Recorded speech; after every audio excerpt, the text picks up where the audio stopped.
فیض صاحب،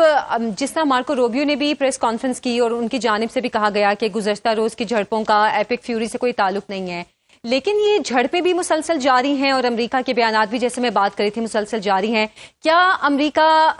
یا یہ کہنا چاہیے کہ صدر ڈونلڈ ٹرمپ چائنا جانے سے پہلے واقعی اس جنگ کو ختم کرنے کی خواہش رکھتے ہیں؟ جی بہت بہت شکریہ عائشہ. دیکھیے اس میں جو ہے کئی موونگ پیسز ہیں، اور اس کی وجہ یہ ہے کہ کچھ پریشر گروپس یہاں پر ہیں ظاہر ہے امریکہ میں، اور کچھ پریشر گروپس بلکہ بہت سے ایران میں بھی ہیں جو کہ معاملات کو مختلف سمت میں کھینچ رہے ہیں، اور چاہتے ہیں کہ ہر گروپ یہی چاہتا ہے کہ ایک اس کا جو نیریٹو ہے یا اس کے جو اہداف ہیں وہ پریویل کریں اس پالیسی میں. اب امریکہ کی طرف جو واشنگٹن میں اس وقت صورتحال ہے کہ کچھ خبریں اس وقت ٹرمپ صاحب کے لیے اچھی آئی ہیں. آج یہاں جاب رپورٹ آئی ہے کہ بہت اچھا، جو ان امپلائمنٹ ریٹ ہے بہت نیچے گر گیا ہے. اس کے علاوہ کچھ ان کی جو اپنی ڈومیسٹک پالیٹکس کے بارے میں بھی کچھ اچھی خبریں آئی ہیں، تو ان کا اعتماد تھوڑا سا بحال ہو رہا ہے. اچھا دوسری طرف ظاہر ہے کہ لگتا ایسا ہے کہ اس میں جیسے ابھی جنرل صاحب نے ایک بڑی اچھی بات کی کہ درد سر بن گیا ہے معاملہ. یعنی کوئی اتنا بڑا کوئی وہ نہیں ہے، لیکن ایک ان کے لیے ایک درد سر ہے، اور وہ یہ چاہتے ہیں کہ جو اس میں انہوں نے بلا وجہ اپنی ٹانگ اڑائی تھی اس معاملے میں، اس کو کسی طرح سے معاملے کو ایک پراپر ایک اختتام تک پہنچا کر وہ باہر نکلیں. اور یہی اس وقت ان کی سب سے بڑی کوشش ہے کہ اپنا کم از کم ڈیمیج اگر جو ہو چکا ہے ہو، لیکن جو ظاہر ہے کہ جو آپ کے الائیو ہیں، یورپینز ہیں، چائنا، جاپان، ساؤتھ کوریا،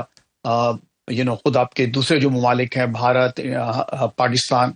تو ان تمام ممالک کو جو نقصان ہو رہا ہے اس پالیسی سے اور اس جنگ سے، تو اس کو بھی تھوڑا بہت منیمائز کر کے وہ کچھ نکلنے کی کوشش کی جا رہی ہے. اچھا اب آج ان کی توقع ہے، بار بار کہا جا رہا ہے، روبیو نے بھی کہا اور سر ٹرمپ نے بھی کہا کہ جمعے کے دن، یعنی ایز آف رائٹ ناؤ وہ ایکسپیکٹ کر رہے ہیں کہ شاید چائنا کوئی جواب دے اس پروپوزل کا. چائنا کی طرف سے بظاہر ابھی کوئی ایسا واضح پیغام تو موصول نہیں ہوا، لیکن اس میں دیکھیے دو تین اچھی باتیں بھی ہیں، اور کچھ ظاہر ہے کہ کچھ ایسی چیزیں ہیں جو کنسرنز بھی ہیں. اچھی بات یہ ہے کہ ابھی بیک ڈور ڈپلومیسی جاری ہے.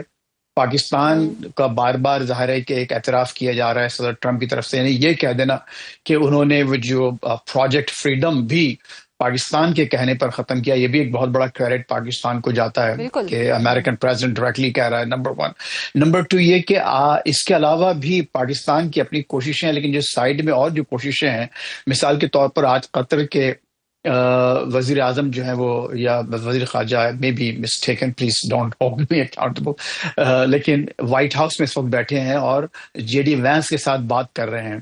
تو وہاں پر بھی کچھ معاملات پر ظاہر ہے کہ غور و خوض ہو رہا ہے. تو امریکہ ظاہر اس وقت یہ چاہتا ہے، خصوصاً جے ڈی وینس اور ان کا جو گروپ ہے، جو pressure group with in the administration, وہ یہی چاہتا ہے کہ جلد از جلد ہم اس معاملے سے نکلیں. اور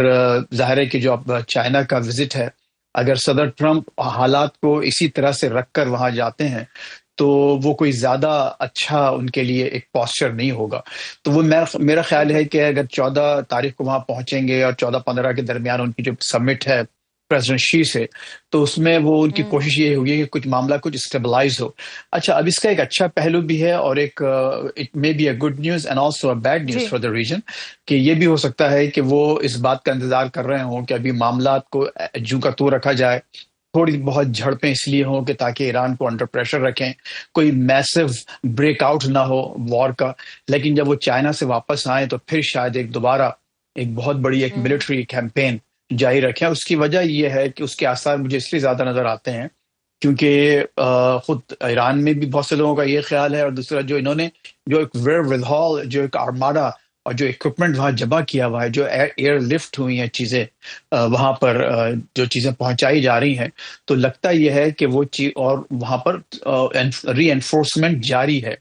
تو کیا چائنا کے وزٹ کے بعد آپ کچھ زیادہ بڑا کوئی ایک معاملہ دیکھیں گے اس پورے اس میں؟ تو بہرحال یہ ایک باتیں ہیں جو ہم کو جس پہ سب کی نظریں ہیں کہ کیا ہوتا ہے. لیکن اس میں تو کوئی شک نہیں ہے کہ اس وقت دیکھیے اس میں 2 باتیں اگین بہت، میں اگر آپ 1-2-4 سیکنڈز مجھے اور دیں تو میں کہنا چاہتا ہوں کہ جہاں تک اگر آپ اس کو دیکھیں اگر اکیڈیمکلی دیکھیں، اگر آپ جتنے بھی اکیڈیمکس ہیں، تھنک ٹینکس کے لوگ ہیں، رائٹرز ہیں، جو لوگ سوچ رہے ہیں، دیکھ رہے ہیں، جو اسٹریٹجسٹ ہیں، تو ان کا تو ایک لگا بندہ خیال یہ ہے کہ ظاہر ہے یہ چائنا حکمت عملی کے لحاظ سے ایران یہ جنگ جیت چکا ہے، اور اس وقت ایک امریکہ اس وقت مخمصے میں ہے کہ کس طرح سے اپنے آپ کو اس معاملے سے نکالے. یہ میں ایک اکیڈیمک بات کر رہا ہوں، ٹھیک ہے، لیکن جہاں تک ظاہر ہے کہ فیکٹس آن دا گراؤنڈ یہی ہیں کہ دیکھیے جیت اور ہار کا فیصلہ اگر ایک فریق سرنڈر نہ کرے تو پھر وہ ایک ملٹری پروسیس کے ذریعے ہی ہوتا ہے. تو لگتا یہی ہے کہ یہ تمام اکیڈیمک باتوں کے باوجود آپ کو اس کا فیصلہ یا تو ہونا ہے آن دا ٹیبل ود نیگوشیشنز، یا پھر ایک بہت ہی کوئی ملٹری ایسی مہم ہو کہ یا تو امریکہ اس کو باقاعدہ سرنڈر کر کے وہاں سے نکلے، یا پھر ایران جو ہے مکمل طور پر کیپیچولیٹ کرے.